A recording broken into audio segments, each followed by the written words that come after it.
Hi everyone, good morning. So ngayon, nandito tayo sa Hamana. I will give you an update sa gaganaping March 8, 2025. Phase 3 launching na po natin. Tara, pasukin po natin yung Phase 3 area natin. Let's go!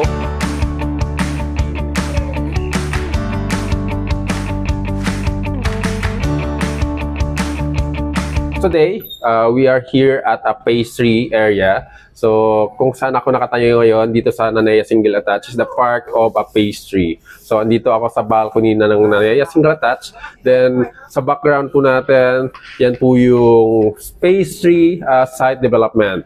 As we see, we have completed the electrical works, plumbing works, also the road works. So, already set na po lahat. And meron tayong mga malalaking cuts dyan, like si Mia na duplex from our previous regular cut. So, nag-upgrade po tayo dyan sa area na yan.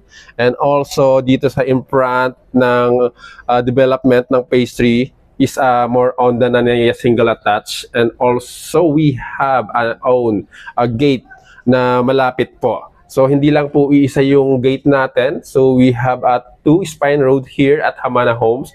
Then, this is a fully completion ng residential area natin. So, last phase na po tayo. So, ano pang hinihintay natin? Just quick, book your reservation now. Book your tripping. Engineer Welby Esperas from your property guide, Hamana Homes.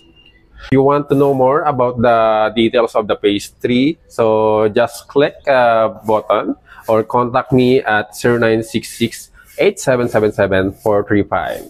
See you!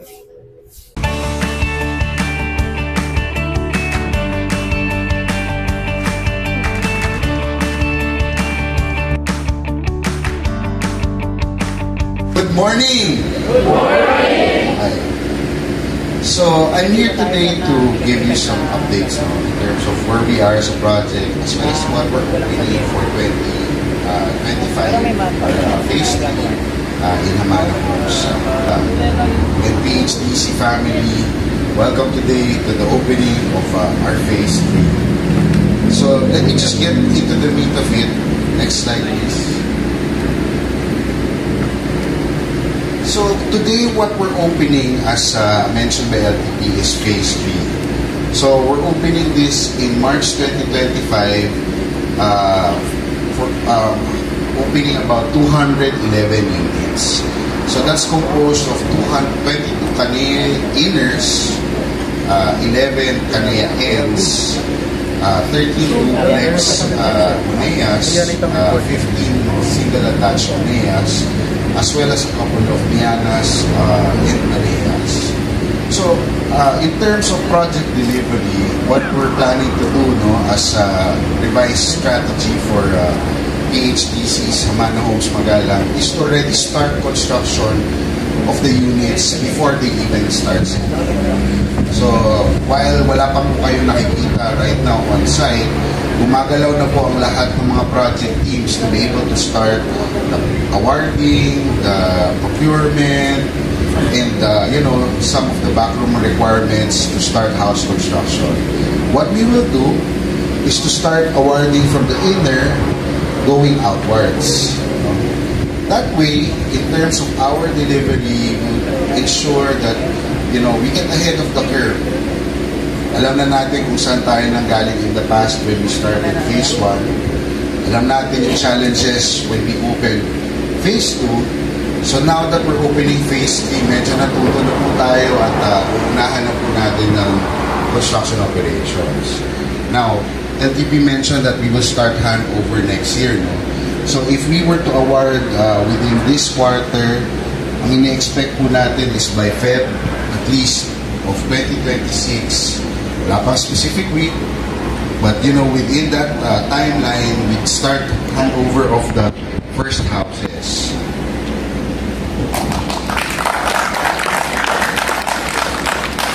Now, this is not the entire Phase 3, but right now, ito po ay aming strategically binubuksan para mas madali po natin ibenta, at least from the broker or in-house ISN teams, makikita niyo po up for grabs po itong mga premium units po natin.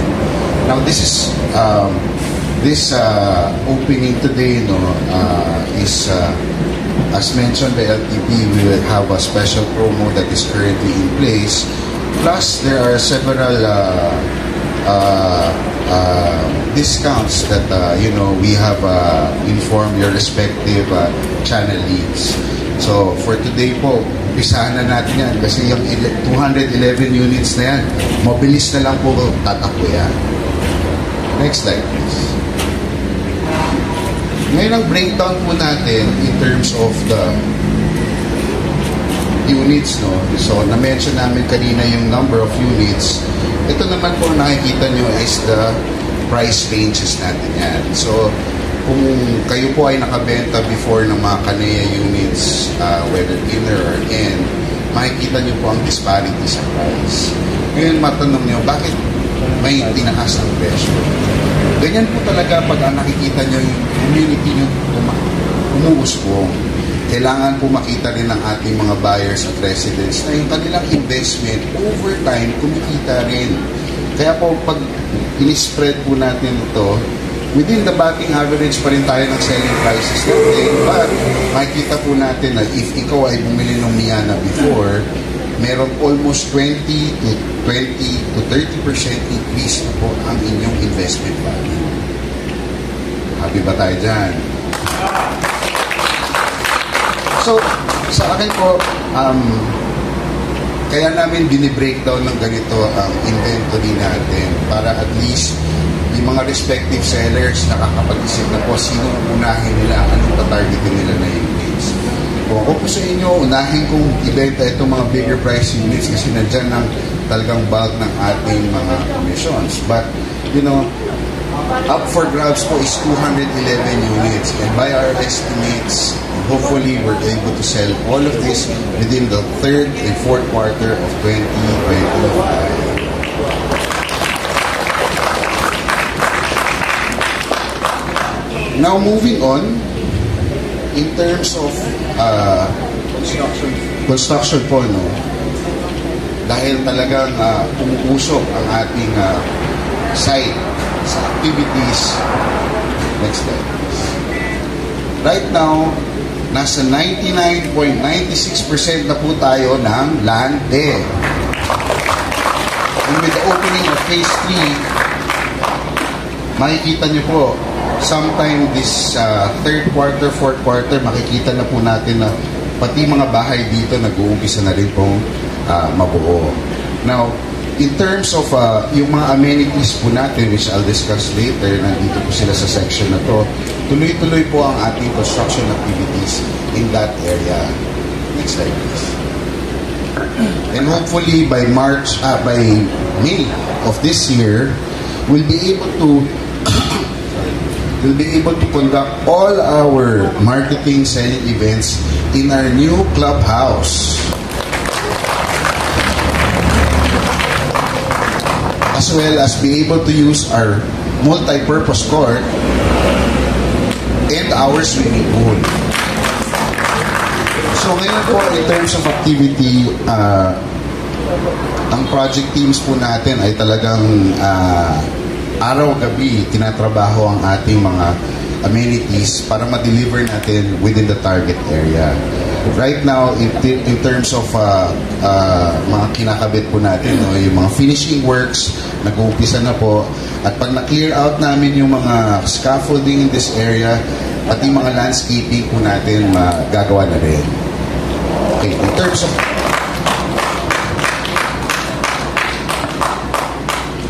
terms of our multi-purpose court, actually, ready na po siya. Na-testing na po ng construction operations team natin 2 weeks ago. At kahit gabi, base sa mga nakita kong mga pictures, nagagamit na rin po, pwede na rin po silang maglaro ng basketball at night. Now, ang last na lang po natin is ang swimming pool. Right now, talagang full blast ang ating contractor to be able to finish it. And hopefully, by come May of 2025, lahat po ng facilities natin at, matransfer natin lahat ng mga major selling and marketing activities natin in our amenity and facilities area. Next slide. So just to continue all our updates, as we open up phase 3, we'd like to remind all our sellers that we are continuously improving our house features. So for example, we've mentioned in the past that we partner with several big companies like Wilcon, Omni, and Akari to ensure that some of our features are continuously improving. At hindi pa po nagtatapos dyan ang action ng ating project and strategic management team. Habang tumatagal ang araw, meron kaming laging nakikita ni LTP ng mga rooms for improvement. And every day, every Thursday na pag nilalakad namin ang project site, amat-amat nakikita namin on how to keep on improving. So that would more or less po support yung ating pagbenta ng mga units natin sa Hamana Homes, Magalang. Now, in terms sa loob naman po, kami naman ay continuously improving as well yung mga offerings natin, such as yung mga panel boards, switches, plus yung mga kitchen counters, as well as yung mga flooring natin. And in the past, I've shown this several times. Next slide, please. That ito pong mga kitchen counter natin, finishes, are all better versions of our phase 1. Hopefully po in our phase 3 units, meron pa po kami makita mga improvements, new technologies, new materials na pwede natin ilagay po sa ating mga units so that yung value ng units na binibenta natin at makita ng ating mga buyers, ma-appreciate nila better yung units that they buy from us. And lastly, next slide. Ito naman po is showing the improvements that we've done so far sa mga second floor flooring natin. So ito po nakikita na to sa mga model units natin, and hopefully po sa mga bagong units na ito-turn over natin sa phase 2, yung mga buyers natin na nakapili po ay makita ang kanilang unit finishes. So all in all, that ends po yung update namin sa business and project development. And to all the sellers present today, welcome, and I hope we continue selling for phase 3 of Hamana Homes, Magalang. Thank you.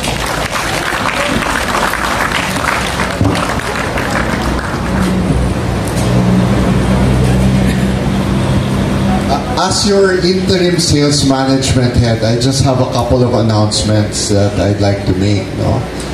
Now we're launching phase 3A of this first development and the first of many. I just want to remind our sales team why phase 3 is more prime. Do you want to know? Sa akin, napaka-obvious, but we should make it obvious to our clients.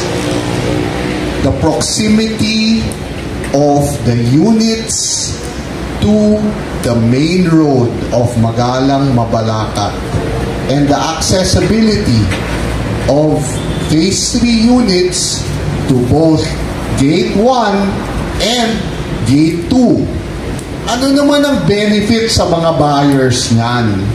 Ay, pagod na ho ako sa trabaho ko today. Ayoko ng sobrang malalim. Malapit lang, nandito na ako sa bahay ko. O ano pang benefit? Uy, umaga, late na ako. Kailangan kong pumuntang office. Ay, pwede akong makalabas ng mas mabilis. Diba? So take note of the advantage that phase 3 holds for our clients and our buyers, right? And take note of an announcement I just shared. There will be no holding of units for phase 3. I hope this is loud and clear. First one to give an RF will hold the unit. So these are prime units because of their proximity to Gate 1, Gate 2, the amenities, and the main road. So team, take note of the advantages of this unit and take note that phase 3 units will be delivered starting Feb of 2026. No earlier. Except, pag natapos natin ng mas mabilis, why not? But I will give more time to COD, to QSPD, to CCMD, and to the handover team to continue to improve our quality and our service level to our clients. And the way we will do that is to improve our service level to each other. So take note, team, we are on a path of constant improvements and more improvements are underway. Take note of the growth that we've already achieved and the growth that is still to come. Take note that I will not stop looking for ways and opportunities to make delightful living for all our clients and all our buyers better.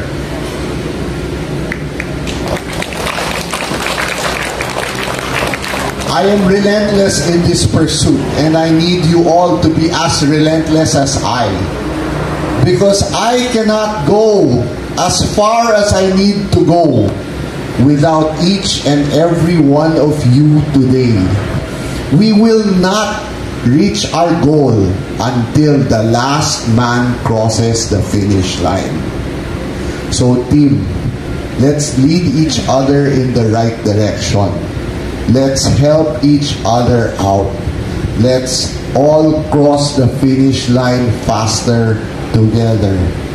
And in doing this, then the 360 units that we plan to complete this year will be possible.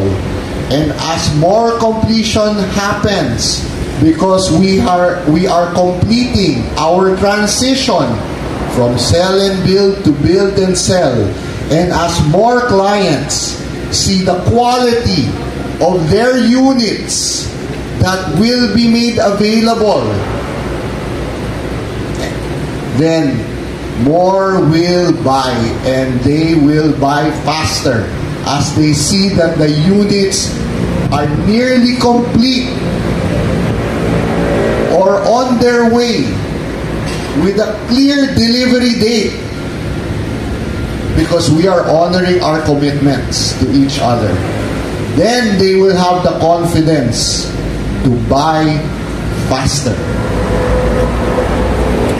And then we will finish this project and move on to the next, and the next, and the next, and the next. So team, sales team, our ISN team, our broker team, happy selling today, tomorrow, next week, next month, next quarter, next half, next year. Before we proceed, let us take a moment to acknowledge the presence of our guests, the House Relationship Officers from Pag-ibig, Sir Jude Michael Ginto, Ms. Ruby Ann Resurrection, and Mr. Feliz Gerald Saginsi. Thank you so much for taking the time to celebrate with us today. And everyone, please take a moment to watch our construction update.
the 72 units that have been accepted by our clients.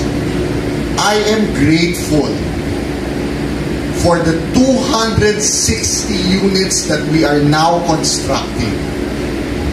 I'm grateful for all of the work that you have put in to get us to where we are. I'm grateful for the 405 units that this sales team has sold. I'm grateful for the 1.384 billion in reservation sales. I'm grateful for the lessons that we have learned. I am grateful for the challenges that we have faced.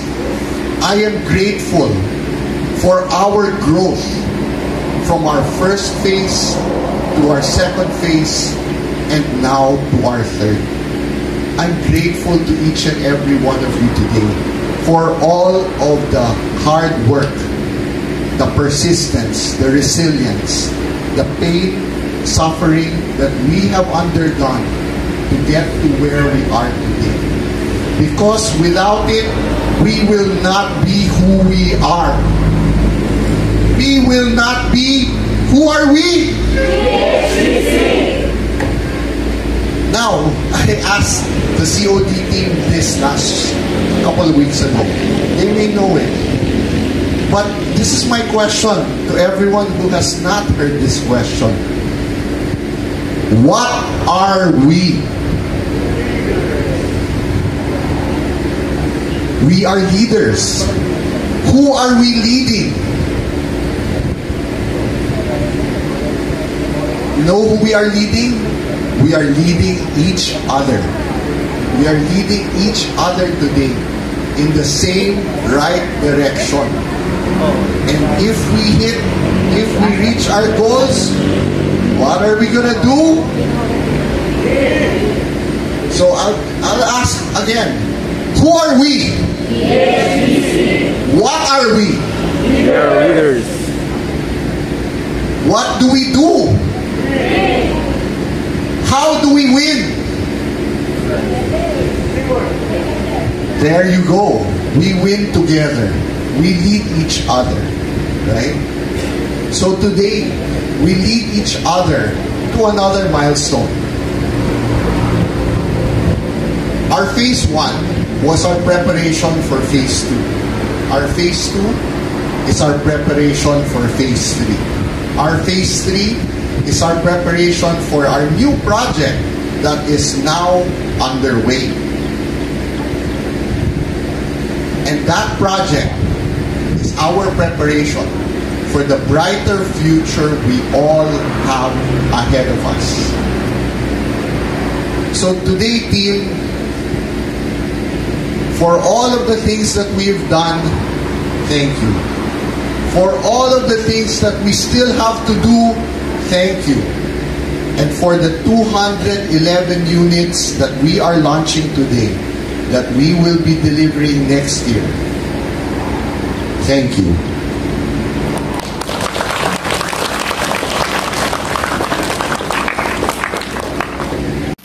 Pag nandito, pag ang bahay mo dito, clearly, pasok ka dyan, di ba? Pero kung nakita ng traffic dyan, pwede nang lumipat dyan. Finish. Lahat mo by the end of the so all units. That's my mission for the construction team. We already have 266 units under construction, apart from the ones that we already completed. We've already completed 197 units, right? We have 226 that are under construction on top of that. That's already 466 units under construction. And then that it's only March, right? Yung mga ibang, this month, we look to be able to finish another 40 to 60 units. Kung matapos namin 40 to 60 units, yung mga tao din sa 40 to 60 units, bago. So, build to sell, we're really beginning to build to sell. And that will greatly improve the service level. So, maayos naman.